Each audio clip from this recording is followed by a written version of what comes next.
Yeah, okay.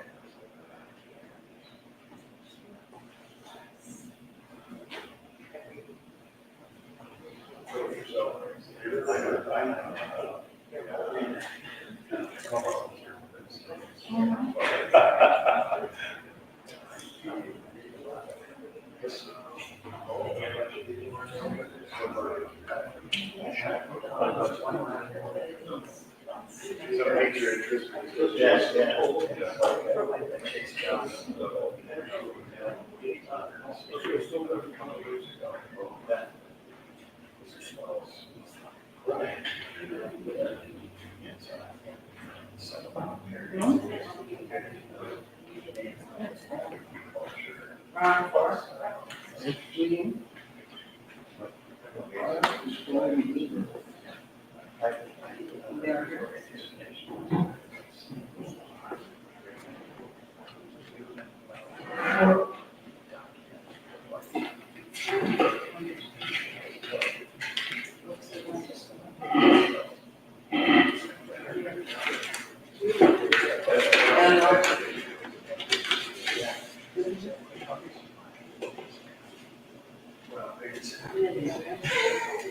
Whenever you're ready. Hello, folks. Welcome to the Old Town Hall Museum, where today we're going to have a poetry reading celebrating Julie Edian's new book, Under a Private Sky. The museum is run by the Bloomington Historical Society. They're always looking for more members, so if you want to volunteer, just check over there or go to their website if you're watching the stream. They also have a donation box, and donations are obviously always appreciated. We have 4 poets reading. Unfortunately, Christine Ellsworth couldn't make it today. But I'll be reading Jeannie Pico's, Marie Aldwood's daughter, and Julie Adrian, of course. As far as information about me, I'm Ronald J. Palmer. I was born in Minnesota. I came from the Mile Streets, Bloomington, Minnesota, where I get my best lines from walking my dogs and saying hi to neighbors who say, "How's it going?" or "Not in my yard." I've been published in a few journals, and I do have a book out called Dog It, which my t-shirt has on it. You can find it on Amazon. I got a few in my pack if you can't live without it. First few poems I'm going to read are from a manuscript I'm working on called Parkinson's and Other Denials. I missed my support group today, so the first poem's going to be called Support Group. To be slightly in denial is okay. The person needs a nugget of confidence to keep on fighting through the day. Never mind all the things they say. Those who fail to understand your stance. To be slightly in denial is okay. Some games you no longer can play, but that's no reason to quit the dance. Keep on fighting through the day. Do what you can while you may. Don't be afraid to take a chance. To be slightly in denial is okay. There is no reason for dismay. Your mind must create a defense to keep on fighting through the day. A progression we work to delay as we hope to keep our independence. To be slightly in denial is okay. To keep on fighting through the day.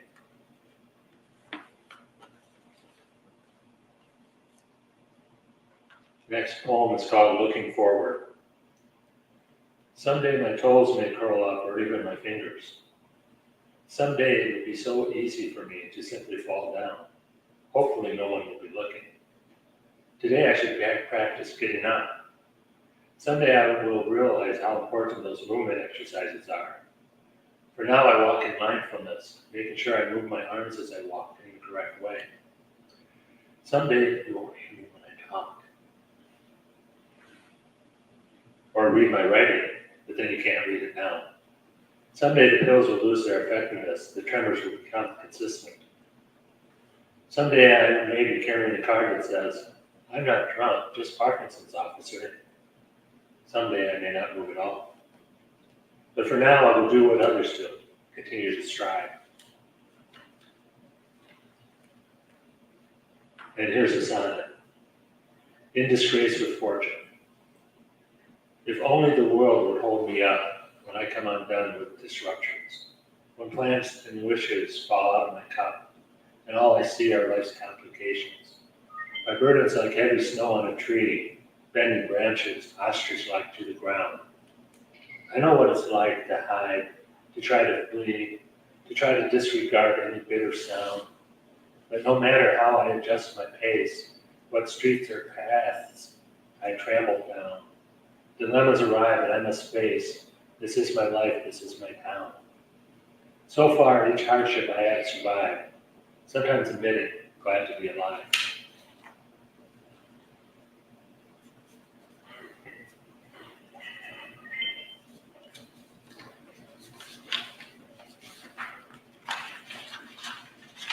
The next poem is called A Cry Out for the World.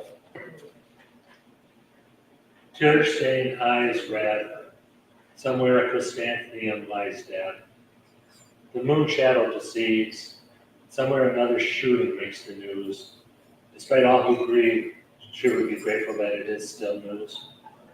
Prayers rise in the air like dust, answered with works in mysterious ways, as it must. Say, do we need to change our ways? I try to discard the sins. I carry the chains I forge, hoping for a win. Good wishes are sent like morning glories, appearing on the railing as if waiting for some stories. Someone praises the weeds growing through the cracks in the cement as being heaven sent. Then the next couple of poems I read are from my book Dogged. Looks like this. And it's on Amazon and you can buy it directly from me.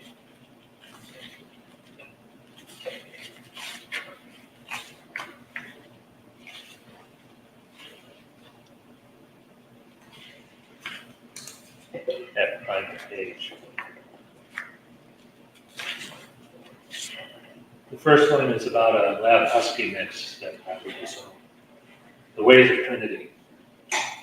Trinity with the terrific wagging tail. A robust greeting, she will not fail. Items on coffee table, bound to sale. Trinity with the terrible wagging tail. Not floppy, but an almost pointed ear. She was raised with huskies, dear. At the top of the stairs she will appear. Not floppy, but attentive, pointed ears. No need your arrival to announce. She is there ready to pounce. A robust greeting with every ounce. No need my arrival to announce. Her howl is a police siren rhyme. What else to say of this dog of mine? She stands so proud you could say sublime. Half lab, half husky. Listens half the time.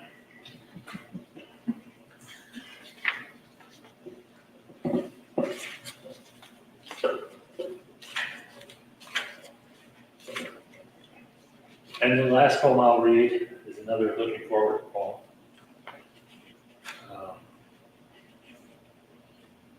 Things people may say when I am gone. He was only happy with tongue in cheek. I heard he left behind quite a mess. That happens to those who wait for miracles. Too bad he never found his chips to be up. He may think he's safe, buried in oak, but we will still call. A fellow can only be propped up so much. He was pretty funny, but looks aren't everything.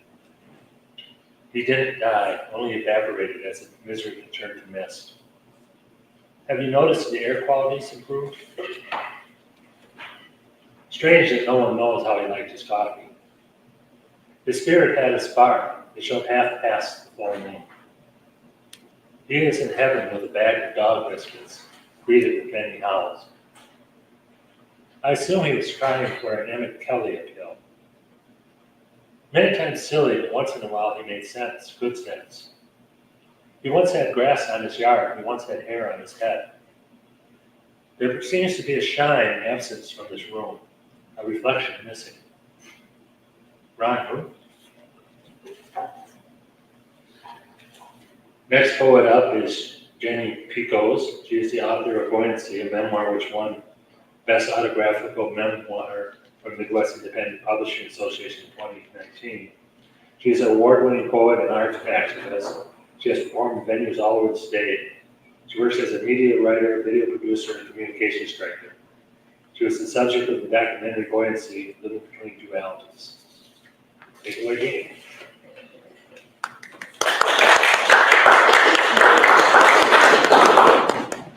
Thank you. Thank you for having me. Thank you for doing this and getting more poetry out there for the world, which is always a good thing, whether people know it or not.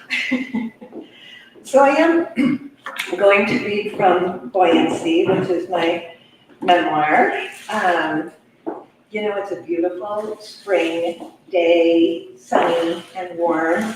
So, of course, all the poets are up here reading about loss and death. I'm going to start with a poem called Beloved. It was written in a form called a gazelle, and I wrote this for one of my dearest friends when she was dying of cancer in 2012, and I was trying to imagine the world without her and where I might see her. Beloved, will you wait in the dark for me as I am abiding in the light for you? You will find me in the fault lines on those nights when I break through. You will float towards me and away, buoyant in your midnight salty blue, while I am on ground, sky blinded, this corporeal reality, my tattoo. Thank you. And then, so I had this little stint of cancer oh my gosh, it was 10 years ago. I just had this Facebook memory pop up, and it was Mother's Day 10 years ago. And the very next day I was scheduled for a radical hysterectomy, which was just a little too ironic. And so that's where obviously my book comes from, was that whole experience. And throughout that, obviously, again, it's buoyancy. And I tried to both be present in this unknowingness of whether I would make it or not, and also live in praise, because I had this whole family that still wanted me present, and that's what life is all about, right? So this one is called Praise, and it starts with a real gay little quote. Praise, my dear one, let us disappear into praising. Nothing belongs to us.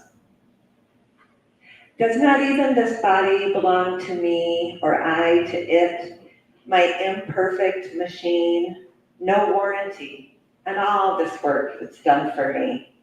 The humiliation we suffered in that dismal darkness when first it stumbled, then faltered, and fell from homeostasis. And what of spirit? The wildness that has hurled me into and out of love until I thought I could take no more. No more nakedness, no more grief, yet stripped bare with luminous forgiveness. I took more. Of course, tomorrow never belonged to me, although I pestered it with questions. How far will this path take me? Where is the limit of my longing? Will I ever relinquish desire? What is most mine is faith in absence. The losses I carry with me, tucked into a pocket, not hidden in pity, but resting beside me, a gentle shimmer, the hopefulness in this great unknowing, and in the hollow left by what has disappeared. This is what belongs to me, and all this I praise.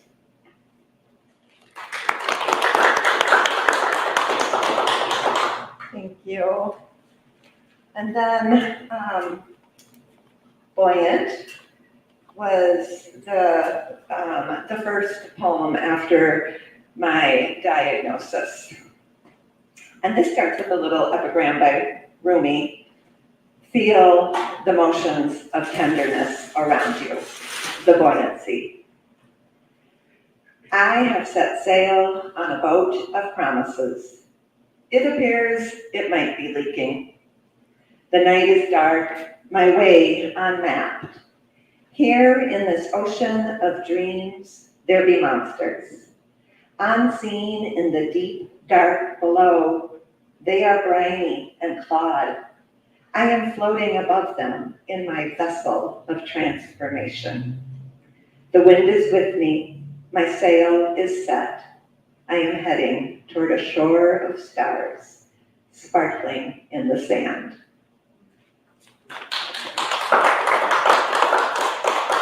Thank you. And then, this will be my last poem, if I can find it. It appears that throughout, Rumi and Rilke were my guides, because this begins with a little Rilke, and it's entitled, All This. To fall patiently, to trust our heaviness. Even a bird has to do that before he can fly. I walk beside the river rimmed with ice, a dark thread of mystery. What flows downstream disappears from my sight as it joins the greater water. I think of you when I see the cardinal, bird of my heart, bright red flash against the dusky sky. I think of all that has been unpromised. Oh, our shattered hearts beating in their darkness. We've always known it's not whether they will break, but what we do with their brokenness. So I say, thank you, broken heart, who like an egg is just fragile, brittle beauty until broken. Thank you, broken heart, cracked with all this glorious light pouring in, cracked with all this glorious life blossoming out, all this glorious life. Thank you all.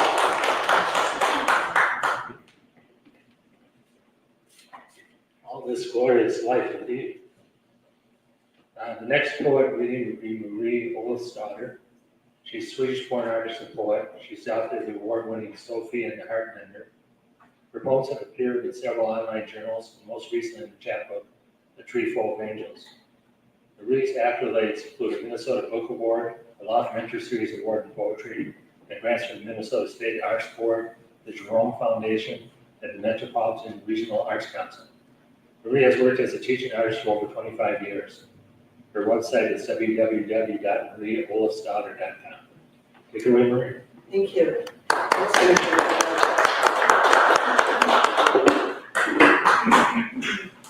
I was going to try to do this without the microphone. Can you hear me? How are you today? I've been working with little children all week, first graders through third grade, and that's how I always greet them. Good afternoon, how are you today? And because they're first graders, they're always great. May I move the microphone off the podium? Because, thank you. If you have a hard time hearing, I will use it. But if you don't need it, then I can have my hands to myself. And so, as Ron mentioned, I was born and raised in Sweden. And some of the poems you're going to hear are going to tie back to that journey. I left Sweden as an adult. And I came here to go to clown school, of all things. And then I stayed with the rest of the clowns. So here we go, the first one, landscape. I stop by the old well, then make my way past the peony bushes and apple trees to the back of the garden. There's a weathered chicken coop by the woodshed. It's been converted into a playhouse with chalky pastel-colored walls. The chickens are long gone. Just enough room inside for a folding bed with a heavy blue wool blanket and a rickety dresser. The sheets in the bed smell like rain. I peek through the cracked glass of the tiny window. A small girl lies curled in the bed. She walked barefoot through the damp grass and the nettles. Sleeping alone, away from the crowded bedrooms of the big house, means picnicking in bed with Murmur in the morning. Means walking away into a life of solitude. I want to knock on the window, ask her, is this really what you want? But the stars have spun their course long ago. It's in her blood. Although right now she might say it's for the bread fresh out of the oven, the tray her grandmother will carry at sunrise, past the well, the peonies and the apple trees, through the burning nettles. Even this, a map for later when it's all gone. The bakery and most of the people. Later, in some other country, the way she still waits for the sweet smell of morning.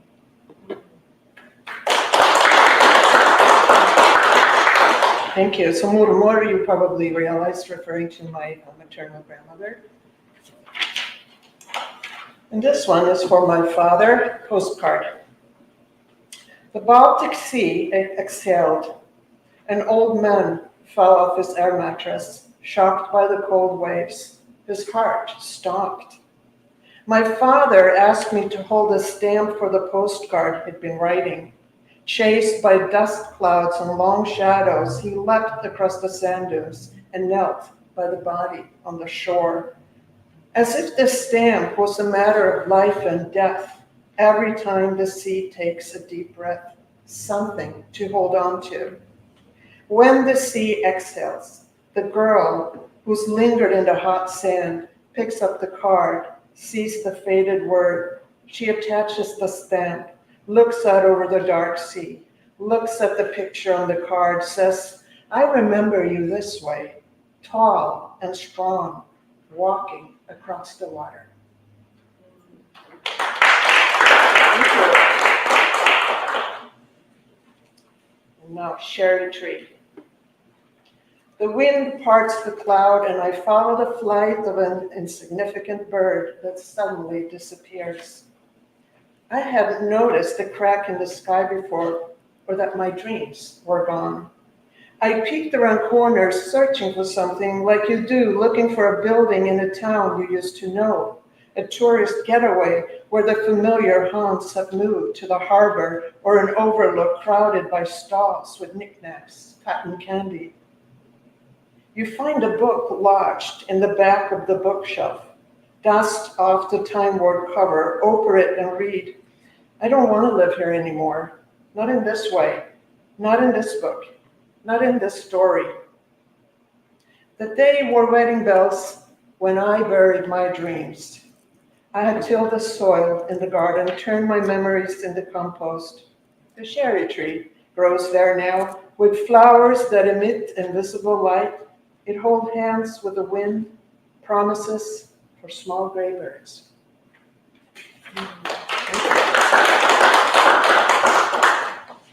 So on the heel of that one, the art of surrender. The wind makes itself known, rustles leaves, wake up chimes, whispers, a tale about a woman who wanted to marry a bear, but she married the wind instead, becoming sky-like. She was reborn in color. She gave her heart to the howling gale, then to the breeze, in a wedding dress made of broken branches, tattered memories, and found a second sky, a black cauldron behind her ribcage, the size of eternity, where 1,000 doves live, their wing beats the color of newborn stars. Let's see here. Now I'm going to share a couple from the book, Tree Full of Angels, which Ron had mentioned. So this was a project funded by the Minnesota State Arts Board, where I did poetry workshops at a place called Interact, which is a center for artists with disabilities, adults. And so I wanted to do respond poetry with them. So what that means is I taught was it 8 classes? And I responded to their work. So my work is a response to their work. So let's see, 5. So this is from one of the artists at the center. Unfamiliar language escapes my tongue was his line, and this is my response. No suitcase big enough for the mother tongue. It took me years to line up new words on the shelves of my mind to comprehend their foreign rhythms. In the meantime, I learned how to speak without words, the language of the birds, the trees, the wind.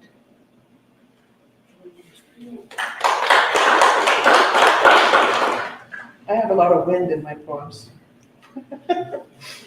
So this is from Dominic Seaman. I like a challenge. I like to learn new things. This was his favorite line. In fact, it might have been his only line that he said ever, over and over again. But I liked it, so I did this with that line. 4 ways of speaking with wind. 1, learn to listen. Pay attention to the voice of the wind. 2, watch an eagle play in the wind, then play with the wind.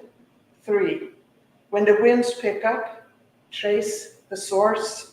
4, in the presence of wind, become sky-like. Thank you. I'm glad I numbered these, or I'd be completely lost. Okay, this one. This is responding to Daniel Muck, and he said, I am from the Mount of Roses in the Virginia Township. And she said, red keeps me alive. And then I wrote, scoop up the shine on the river, steal a drop of blue from the sky, collect green from the leaves in the forest, yellow from a cluster of marigolds, red from a rose bush. Protect yourself with magical thorns. Paint a shield. Use it when you crave a sure winds, the song of goldfinches, foliage, and silent water, the indelible aromas of the earth.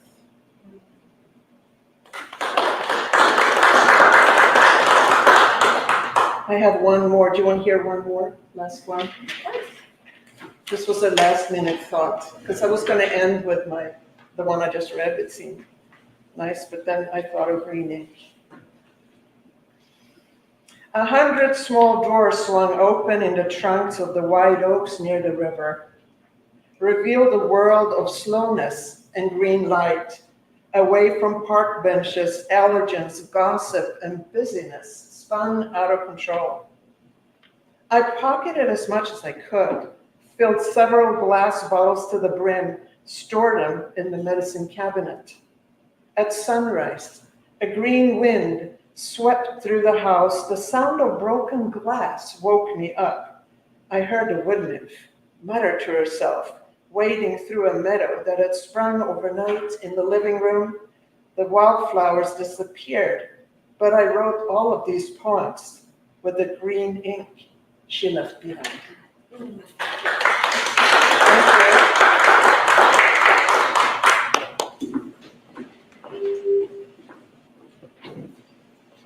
Thank you, Marie.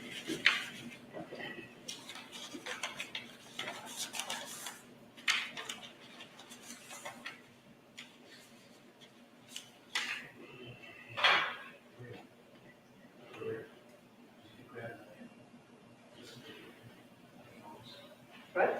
Well, did I take your poems? There you go.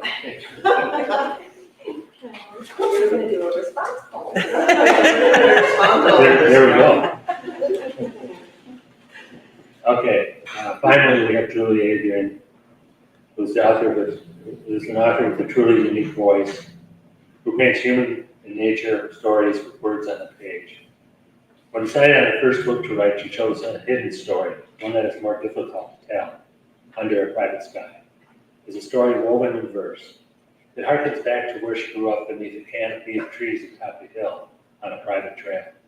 It's about a girl that has childhood experiences and embeds the trauma within her, in her organs and her bones, for it can only come out and manifest itself.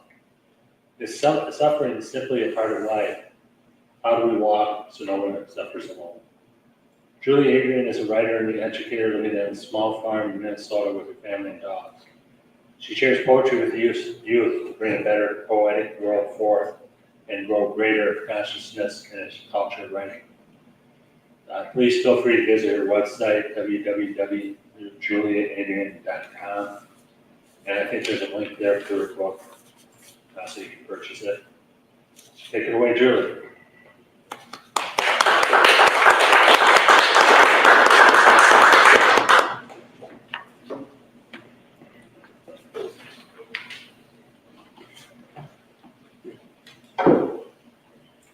Thank you so much, Ron and Valerie, for hosting this. I so appreciate it.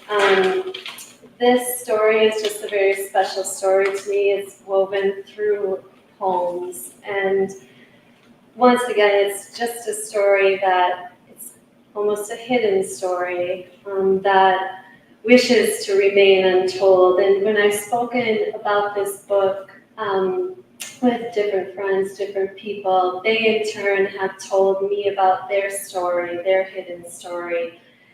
And I believe it's these hidden stories that are really, that really make us human and that unite us. And they also shed light on life in the world. And so I will begin with one of the first poems of the book and go through a sequence of the story.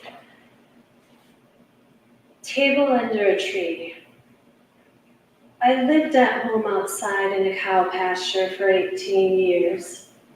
It was a table under an apple tree. In hell, nothing is as it seems. In the house, we had to sit in the corner when we lived our lives. We all made things out of nothing. If something is absent, it can also be there. The moon listened to the rain streaking down my face. One day I went out into the world. It was full of what the house wouldn't let on. I eavesdropped on music, inspiration, the reason for joy. Everything the emptiness was afraid of filled the air. I saw things without a shadow living in the sun.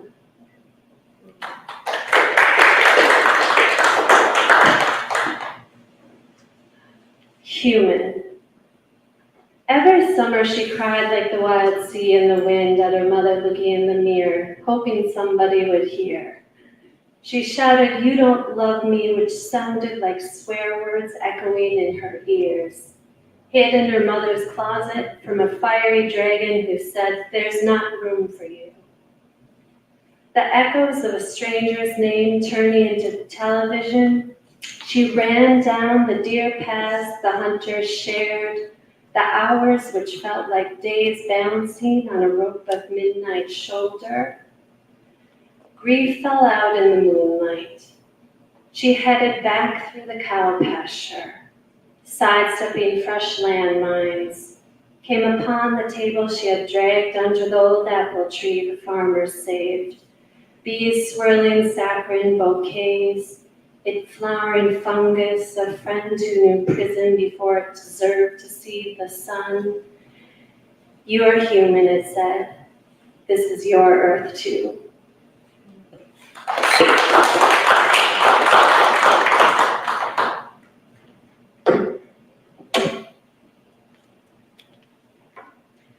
The Great Lake awoke. The Great Lake woke in a rumpled mess. A rogue wave tumbled into a trapped cove to wash picnickers and arcs away in a sneeze. Those who mistakenly believe sand is land and wouldn't come when it hears mother's call. The water crashed rough on bows of boats and rocks of snarling wolves rising from bed. Scaly crescents with gills of wet sky slipping in the water didn't notice any difference. The lake's ancient reaching fingers clamber around dry throats, pulling back land dwellers kicking, "Let me walk," short a pair of gills.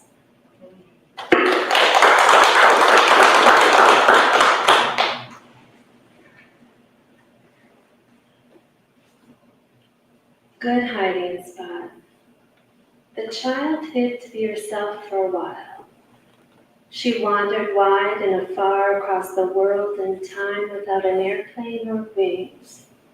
Down a moment of wisdom who knew the old world back when it was water on canvas before mountains began to rise. An eminent crystal she must have cover because a dragon could steal the sun aglow and miracles grew like fire there.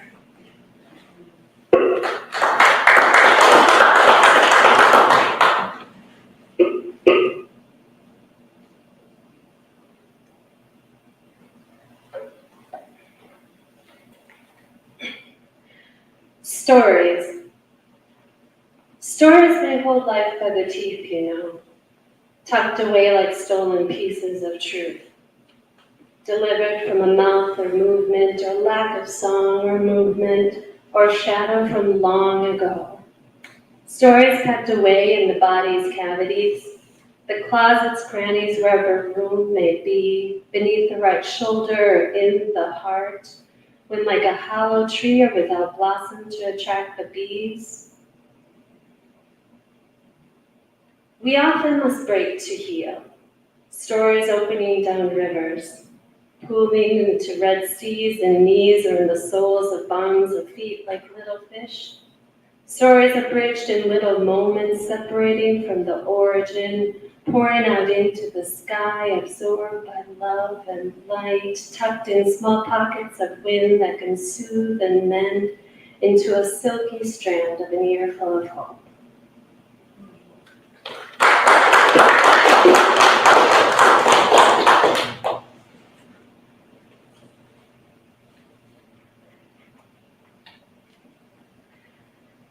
The night shivers, much like the frozen lake. The avid crystals light my face fresh. Frigid silhouettes bend across the wintry road. I wonder how far the black night goes back, if a light so bright is behind to make the black so black. Each life is an enigmatic gift, wrestling the translucent wind, scooping up efflorescence from frosty frilled leaves, rendering the silk filament between night and day.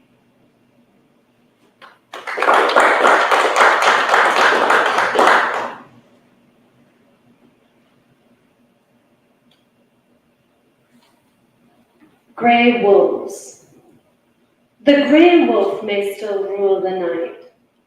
They show teeth and bark so everyone parts the sea when they pass. But under luminous sun rays and during happy celebration, they scrunch in a stump, disappear under the dirt, or fly in the sky behind a cloud. The genuine smiles are too loud and bright for the dark shadow in their eye. For a while, we don't have to see or think of them. We carry on happily with our lives. For all we know, they may have boarded a flight for another world. But when we do see them, our fence full of flowers grows higher and stands taller. We hear echoes of their tribal yodels in the clearing around cries of poor surrounded prey and bare our teeth large. The gray wolf is gone those times.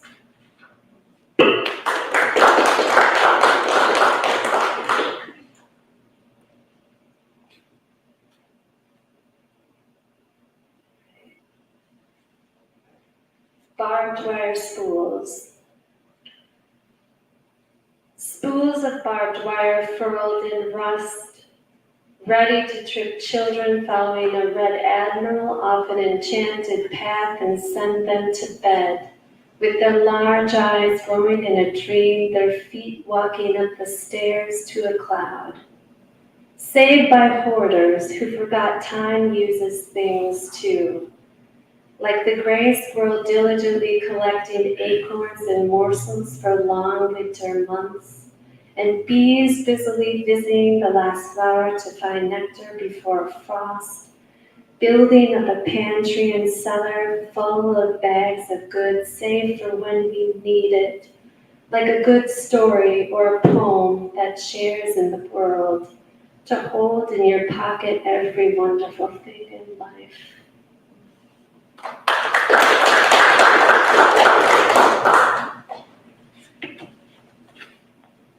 This old world is still more beautiful than I can imagine, still more than my eyes can let in, always budding with youth, always full of wisdom. The buckthorn prickles us along the way, crept invasively in. I wonder how long before the beauty in its colors takes over its spot again. Thank you.